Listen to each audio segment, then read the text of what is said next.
Thank you. Hello, Chicago. How are you? Wow. Wow. Thank you so much. Thank you so much. Thank you. Thank you. That was an amazing welcome. I should explain something straight away. Usually when I come out on stage, it's amazing, okay? I'm doing cartwheels and backflips. It's fucking spectacular, right? But I've hurt my back. That's true, actually. I've pulled a muscle in my spine playing golf. I know what you're thinking. Serves me right for playing such a stupid game as golf. But, no, I've been in agony. I'm actually on painkillers right now. So, no, it's true. If I suddenly start talking like Paula Abdul, you'll know why. I'm not drunk. So, when the doctor, this is true, when the doctor gave me the painkillers, he said, no, you can't drink alcohol with these. And I went, I don't want them then. Anyway, he went, what? I said, give me some you can drink alcohol with. Right? And he went, well, you're not meant to drink with any painkillers. Who are you, my fucking mother? Just... So I've been walking around like the Elephant Man for days, but without the big cock, obviously. I assume he had a big elephant's cock to match the head. No, that would make things all right then, wouldn't it? That would sort of balance it out. No, because then he'd look in the mirror and he'd sort of go, oh, no. Oh, look at that fucking head. Hold on, though, what's going on down here?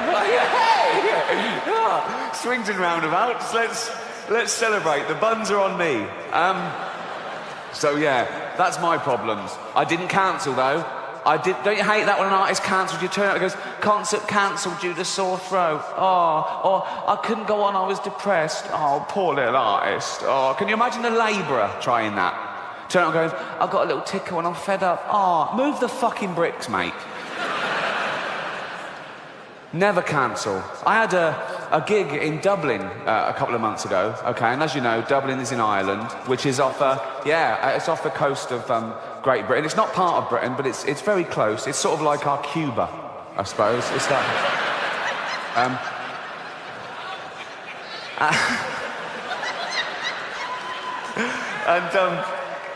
And so Dublin O2 Arena, 10,000 seats, sold out well in advance, flights booked, really looking forward to it. A few days before the gig, they start grounding the aeroplanes because there's a volcanic ash cloud over Britain, okay? And if you fly through it, apparently it'll make the plane fall out of the sky. And it was like, that was it. You couldn't fly in that. I mean, a volcano goes off in Iceland and we can't... what's the point of Iceland, really? You know what I mean? So what are they... Just fill in all the volcanoes with concrete, okay? Just... In fact, tarmac the whole country and make it a car park for real Europe, because it's a waste of fucking space, okay? And so, I'm thinking, well, I've got to get there. I can't cancel. There were sort of pop stars and people coming over from America, and they were cancelling their flight because they couldn't get in and out. I thought, I can't. So I hired a helicopter to and from Dublin. It cost me £12,000, right? Just because I couldn't bear to let anyone down or take the ferry. That was... they were still running, sure. But that would have meant mixing with the general public, and I don't... This is about as close as I ever... No. So, I don't know if you're affected by the volcanic ash cloud, but I had friends that were stuck all over the world, and they missed weddings and funerals, and they had to put themselves up in a hotel for extra days that they hadn't budgeted for, and they couldn't get their money back because the airlines were saying, no, we can't pay you because the insurance companies won't pay us because they're saying it's an act of God. Well, what isn't an act of God? No, if you believe in God, that's sort of a definition of him, isn't it? That he does everything. Isn't that right? Everything is an act of him. He's all-powerful, he's everywhere at once. He invented everything. There was nothing before him. He invented time, everything. He's across it all, okay? He doesn't miss a trick, and he's not absent-minded. A volcano going off isn't like him going, fuck, I left the oven on. You know, it's... And who are these insurance companies that can decide what is and isn't an act of God? How do they know, okay? Have they got a hotline to God? They call him up, do they? Ring, ring, ring, ring. Hello? Could I speak to God, please? Speaking. Oh, I didn't think you'd answer the phone yourself. What do you want? Oh, that volcanic ash cloud. Was that you? Yeah. Yes, that was an act of me, all right. So I shouldn't pay out. No, don't fucking pay him a penny, son. No. Brilliant, brilliant. While I've got you here, did you make a tree fall on Steve Baxter's car? There's a lot of Steve Baxters.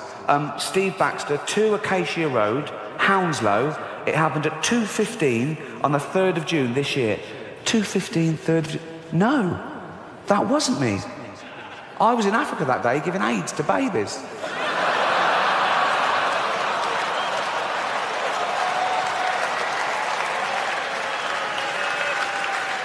He does everything. He does everything. I don't make the rules.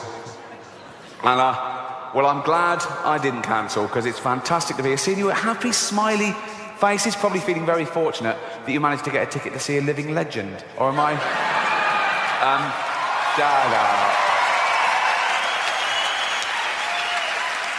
I know. You lucky fuckers, you really... I'm joking, of course. The pleasure is all mine. Thank you so much for coming out, spending your hard-earned cash. I know there's been a recession on. Someone told me. I hadn't really... Has it still got... I don't... It really didn't affect me, if I'm being honest. Oh, dear. We can laugh about it now. No, come on. I don't understand the recession. It wasn't until last year I found out you could go into your bank and say, can I withdraw my cash? And they could go... No. What? No. Yeah, got it. Well, I've got £50,000 saved. You went. Where is it? Lost it. What? Have you checked the vault? It's empty. What was the point of that? You might as well have kept it in a drawer, you spot little twat. I hope you enjoy the show. Well, you'll let me know, won't you? If I say something funny, you'll laugh, and I'll go, I'll keep that in for the rest of the tour. If I say something that isn't funny, you won't laugh, and I'll go, I'll lose that bit. So some bits tonight will be exclusive to you. They will be the shit bits, granted. Okay, let's start the show. Let's get on with it. No one wants to be here all night. You can have too much of a good thing, can't you? Like heroin. What? Although too much heroin is death. Basically. That's when you know you've had too much. You go, oh, fuck, I'm dead. I'm fucked. That's the thing, though, with heroin. You know, try anything once, kids, sure. But know this, right? No. You think, I'll try heroin. I'll just try one. Give me a heroin. Give me one heroin, okay? Just have one. Oh, what's it like? Oh, it's fucking lovely. I want more. I can't just have... It's like Pringles. It's like... once you pop, you can't stop. I think that's how it works. I'm not an expert. Believe it or not, I've never been a heroin addict. No round of applause for that. See? No. See? No round of applause for never having been a heroin addict. If I'd come out here and go, yeah, I used to be a heroin addict. I used to mug people and shit myself in doorways, right?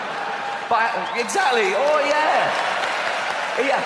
He hasn't done those things for a while. He hasn't done those things that we never did in the first place. Why are you applauding someone for suddenly acting like a normal member of society? It's like I've lost a bit of weight. I've lost about 20 pounds. Exactly. What? No. You're basically applauding me for only eating as much as I need now. I should have always been doing that.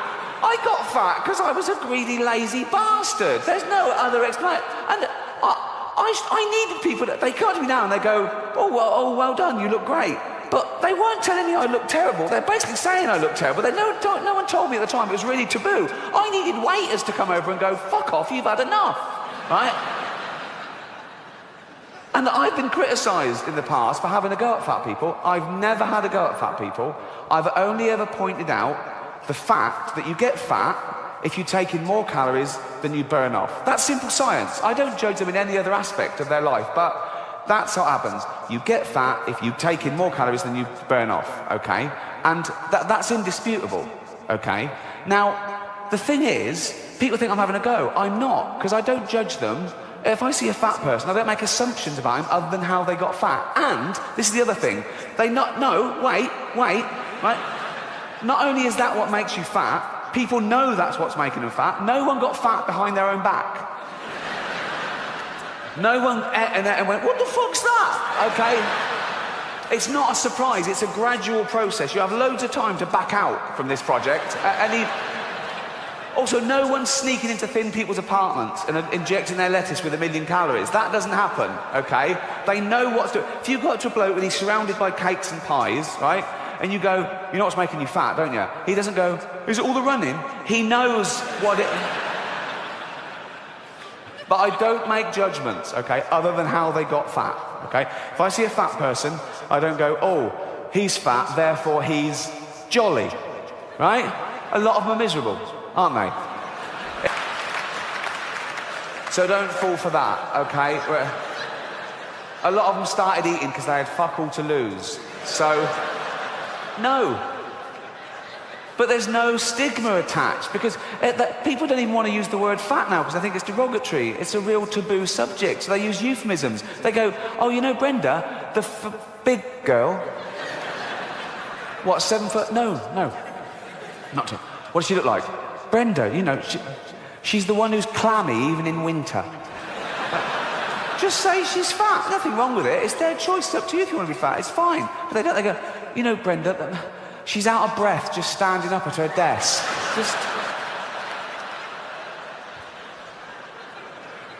But even though it is their own fault, and it is their own fault, I feel sorry for them, right? No, I do, particularly fat women, because fat is a feminist issue. Men get fat and we just go, fuck it, all bought and paid for, you know. We don't come under the same constraints of society, whereas women are inundated with images of how you should be, size 0 models, this diet, that diet, look like this, keep your man. And they make such an effort, don't they, fat girls? They've always got lovely hair, aren't they? They're always having their hair, they've all got lovely hair. Always got lovely hair. Always got those lovely false nails, haven't they? They make an effort. Anything but jogging, right? They love high heels, don't they? They think it makes their legs look less... It doesn't. It just... You can just hear them coming now. I don't want any fat people to feel uncomfortable at one of my gigs, so next time, buy 2 seats. I'm joking, I'm joking, shut up. I'm not having a go. I'm just pointing out, you know. I was listening to the radio in England a few weeks back, Radio 4, quite highbrow. There was a discussion about political correctness. My name came up straight away, right? And there was this woman on there going, oh yeah, well it's not right. Ricky Gervais, he makes jokes about fat people. He wouldn't make jokes about gay people, would he? And being fat is like being gay. What? No, it's not. What? You can't choose your sexuality. As we've established, you choose whether to eat too much or not. You know, with your sexuality, you're born, you grow up, you discover you like same-sex relationships, and that's it. You're gay, okay?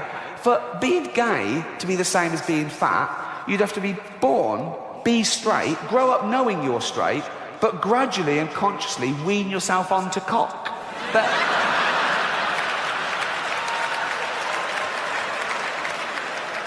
Oh. Happy 16th birthday, son. This is Raoul. Suck his cock. Sorry, father? Suck his cock. 16 now, suck his cock. I'm heterosexual. Oh, with his newfangled words. Suck his cock. Come on. Right. I don't like cock, father. Doesn't like cock. How do you know if you've never tried it? Suck his cock. Suck one cock. Suck... that's not sucking it, that's playing with it. Put it in your mouth. Put it... Look, have a go, you might like it.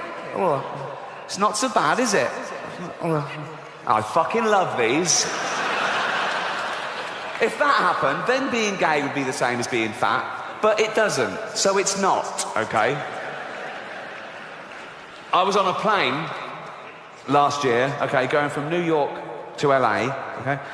And me and my girlfriend were one side of the plane, there was the aisle, and the other side, there were these 2 huge fat women, okay? Proper fat. One of them just got on and went, can I have a belt extension? Yeah, of course you can, you've earned it, right? So, proper. In fact, I was thinking of calling the pilot out and going, should one of us swap with one of them? Otherwise, we're just going to Canada. Do you know what I mean? And one of them was even fatter than the other one, okay?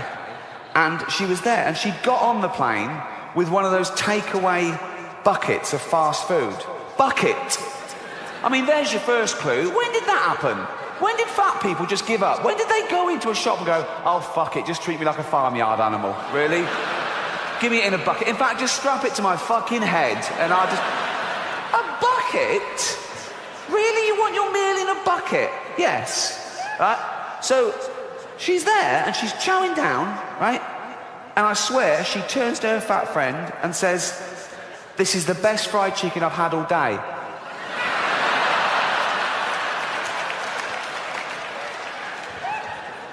But I'm not having a go. I'm not having a go. No, I'm not. No, I'm not. Because even though it is their own fault, and it is their own fault, I don't know if you know this about fat people, they fucking love cake. They love it. They love it, right? And I blame the food industries, because you go into a supermarket and it's just packed with that stuff. Everything's packed with hydrogenated fats and extra calories and sugar and butter and everything, and they love that, okay? And there's always a big door, isn't there, to a supermarket? It's always, they've got a quadruple door, isn't it? No one's ever been too fat to get through the door of a supermarket, okay? And it opens automatically, so they don't have to waste calories pushing anything. There's just, and it's a good job it opens automatically, because usually it's glass and they can see the pie from down the road and they're in like that. Grazing, right? So, I say, keep the big door. Keep the big door. Sure, keep the big door. Come on, fat people. Come in you go. But when they get in there, it's all fresh fruit and veg. It's all whole grain. It's all stuff that's good for you, okay? Of course they'll be confused at first. They go, well, that's not real food to them. They think Brussels sprouts is packaging, right? They're looking, where's the cakes? Where's the cakes? The cakes are over here. But the cakes are through a different door. But this door is human-sized, okay? So now they go, there's the cakes. They go, oh fuck, I can't get in. I can't get through the fucking door. I can't. And they're starving. They go, oh God, what's this? I've got to eat some, what's this, a banana? Like, and they go back, oh no, I still can't. Back another carrot. They're back and forth for days, and the fat's falling off them. Soon they can slip through the door and have a cake. They can't get out again. No, but I mean... But we've got to do something. We've got to intervene. And people say, no, it's nothing to do with you. It's up to them. It's their body. It's their life. And that's true. But we don't say that about wearing crash helmets. Or if you've got a heroin addict in the family, you don't go, oh, it's his life. He loves heroin. You know, you go, no, you've got to stop this. Please don't die. And you get him and you throw him in a cupboard for 3 weeks or something. You can't throw a fat person in the cupboard. You'll be back in like me. But, you know... Heroin addicts, they don't weigh anything, you can throw them around willy-nilly, right? But in fact, when they're lying there with the needle hanging out, you just get the needle and flick and they just go into the cupboard like that, okay? Fat people, you've got to lure them in. A little trail of chocolates and they just follow that anywhere, like that. But we've got to do something, because a third of the world are obese and a third of the world are starving. The fat ones are eating the skinny ones' food, basically. I know most of the skinny ones are in Africa, so out of sight, out of mind, I know, but no, I can talk about Africa like that because I'm from Britain and we used to own it. We did. When we had the empire and we ruled the world before you took over, we owned Africa. But then in the 50s and 60s, Africa wanted to be self-ruled. They wanted independence, and they said, look, we'd like to run it ourselves. We went, fine. So gradually we started giving Africa back to the Africans, and by the 70s it was totally run by the Africans themselves. And of course in the 80s we get a phone call. Hello, who's that? Africa. What do you want? We're starving. You should have thought of that before you wanted independence. Well, we didn't know there'd be a drought, did we? Drought, I'll give you a drought. This is true. When I was a kid, I was about 10, we had a really long hot summer, okay? And there was a hosepipe ban. You couldn't water your flowers. We've all suffered. So, That's true, actually. One long hot summer, and the water ran out, and we didn't know what to do. We thought, what could we do? And there was people coming around your house trying to tell you how to conserve water. They were saying things like, when you brush your teeth, don't let the tap just run. You know, put a little glass in it. And they came around, they were putting house bricks in the cistern of the toilet to save water. And there was public information films on the television. There was one advert that was like, it was like an animation, and it was like a couple in the bath. And it said, conserve water, take a bath with a friend. Which I did. I say a friend, he was more a friend of my granddad's. But, no. £10 is a lot to a kid in England. What? He taught me a lot, stuff like, you don't wash it like that, give it here. No, he was a sweet old man. I used to call him Grandad Charlie. He wasn't my real granddad, he was just an old bloke that lived across the road. He used to come round whenever he saw my parents go out, right? And he'd come round, Mum and Dad out, yeah, all right, do you want to see a magic trick? Yeah, he'd draw the curtains, right? And he'd close my eyes, okay, and he'd sit down and he'd put a top hat on his lap, like that, right? A magic hat, right? And he'd go, close your eyes, he goes, and feel the